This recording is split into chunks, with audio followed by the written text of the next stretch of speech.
The story starts with our protagonist pleading for her life. She's Vizio Empire's imperial princess called Ludus Amaryllis.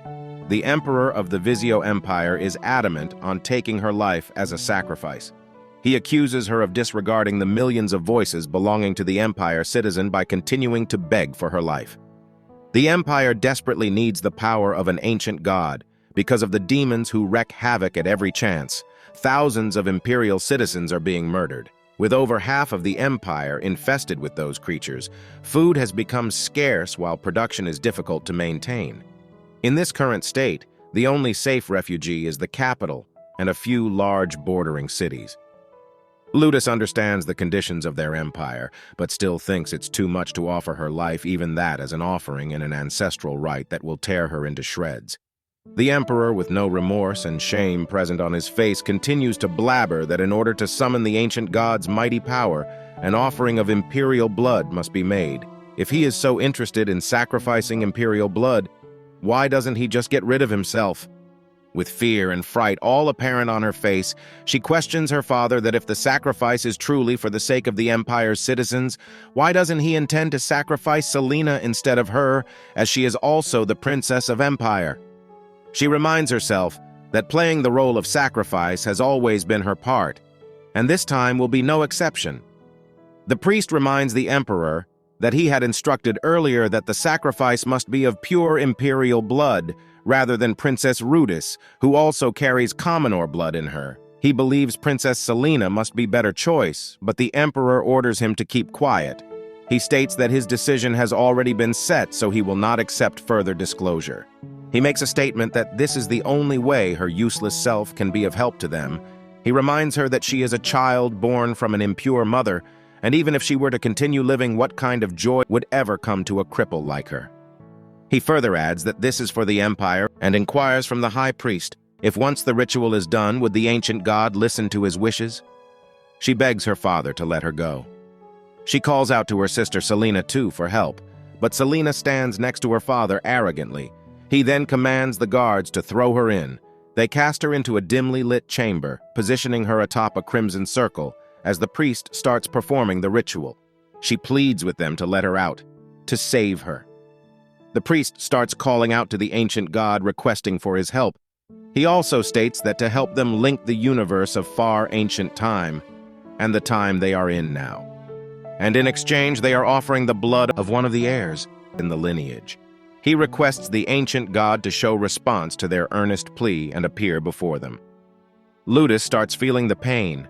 She feels like her eardrums are about to burst and her skin is burning. She feels like her body was cast into a sea of flames. She then notices the stone gate and the magic circle disappears. She remembers that the stone gate was right in front of her eyes. She suddenly senses a looming shadow creeping up behind her, and a wave of fear washes over her, causing her eyes to widen in terror. She turns her face slowly to peer behind her, her inner thoughts echoing in her mind that she doesn't want to die. Suddenly, she seizes her sharp pin and drives it forcefully into the dark figure. She then sees his blood dripping from the hairpin. Her eyes suddenly spring open, widening in sheer shock as she spots two giant, shiny, golden eyes peering at her from the darkness.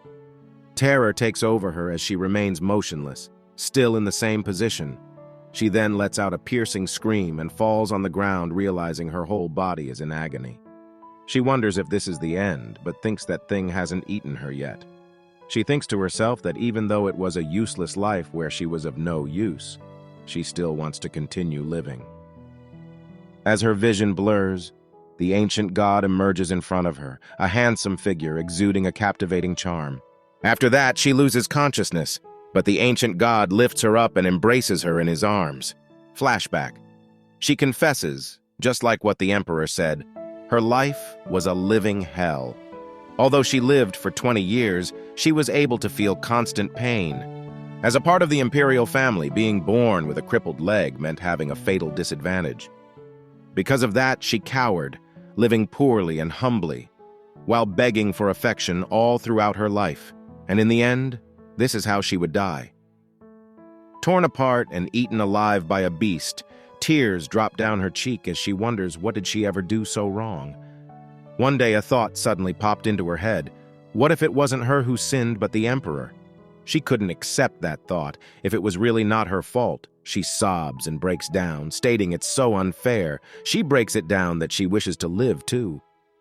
She recalls her first memory of spring after she had escaped from the annex. It just happens to be the one to resurface right before she dies. She confesses she misses everything. She states that she wouldn't make foolish choices anymore if she could end up getting out of here alive. She wouldn't sacrifice herself by chasing after a non-existent dream. She wouldn't care about anyone else. She'd live freely. Back to present, as she regains her consciousness, she finds herself in an unfamiliar place, and this causes her to panic. She wonders what just happened, as the last memory she can recall was the pain she was going through, and the feeling that fire had consumed her entire body, and the pain that spread throughout her body, and the hot air making it difficult for her to breathe. She remembers she was about to be sacrificed, and wonders what just happened, as she should have been torn to shreds until her last breath. The ladies present their notice that she woke up and urge the maids to bring a glass of water and are scared, wondering what's going to happen to Her Highness Selena and to them. Ludus realizes she is still alive and is confused about what on earth just happened. She wonders if the summoning ceremony failed. She gazes around the palace's most brilliant, beautiful, and warmest room and realizes it's Selena's room. She always craved to be in Selena's room, but now that she is here, she can hardly believe it. She then notices the presence of those noble ladies that hang out with Selena in the room. She is aware that they are the children of high nobility and questions, shouldn't they be treating her with contempt, just like Selena? She finds her voice faltering, prompting the maids to rush to her side with a glass of water. Her eyes widen with disbelief as she realizes these are the maids that used to harass her. Princess Ivana bows and addresses her as Her Highness. She inquires how she is feeling and informs her that the Emperor will be arriving soon. She is confused and wonders if she is addressing her as Her Highness. She recalls how Princess Ivana used to treat her, calling her a poor thing and telling her that despite having immorale blood in her veins, she was still worthless. She remembers she was treated worse than a commoner just because of her impure blood. The memory of her being locked in an attic bedroom and being forced to eat spoiled bread by the maids reached the back of her head. They offer to call the high priest if she is still in pain. She witnesses those women showing concern that used to ignore her and wonders what they could be plotting. Fury takes over as she opens her mouth to respond. Ivana thinks that she was right about easily handling her, but to their shock, Ludus screams at them to get out. Ludus closes her eyes, ready to get hit. Ivana stands there motionlessly and finally lets out a fake smile. Ludus wonders why is not she getting mad, as her pride should have been hurt. Ivana admits that she has done some few regrettable incidents to her. Ludus is shocked to see her response and her choice of words. She thinks to herself that all these deeds committed against her are no more than regrettable incidents to them. She then asks, why is she doing this? Ivana replies that she should be the one asking why is she acting like this, and that she was always jealous of Lady Selena, the one they serve. She thinks to herself that she is not entirely wrong, even for a day or hour, or just a few minutes she wished to receive like Selena did. But now she found out that those people were never truly concerned about her. Ivana then states that today they will serve her. They will bathe her and serve her delicious food just like they serve Selena. Ludus thinks to herself that she doesn't want to see them, whether it's father or Selena and everyone involved with them. Ivana gets furious when she keeps ignoring them. She makes a statement that she just woke up. Maybe that's why she hasn't gathered her senses yet. But if she continues to act like this, she will definitely regret it later. Ludus thinks to herself that she used the words in an elegant way, but they are nothing short of a threat. She knows that had it been the past, she would have been afraid, but this thread is nothing compared to the terror of that. She is adamant and refuses to leave. She tells Ivana that her presence is uncomfortable, so she should leave, and if she still insists to stay, she will leave the room herself. Lady Whale suddenly grabs her hand and pleads with her to not leave. She begs her and states that if she leaves, they will be severely punished. Ludus is perplexed upon hearing it and wonders who will punish them. After giving it a thought, she realizes the only person capable of punishing ladies from esteemed noble families would be father, but wonders what in the world he is doing. She inquires from Lady Valel that why did she say that? But before Lady Vale could answer, they are interrupted by Selena, who is trying to enter the room but is stopped by the maids, since as per Emperor instructions no one is allowed to enter. But she barges in anyway. Her blood boils, fury evident on her face when she sees Ludus in her room. She grabs her by the shoulder and commands her to get out. She reminds her that this room is not hers and she's not aware what father is thinking.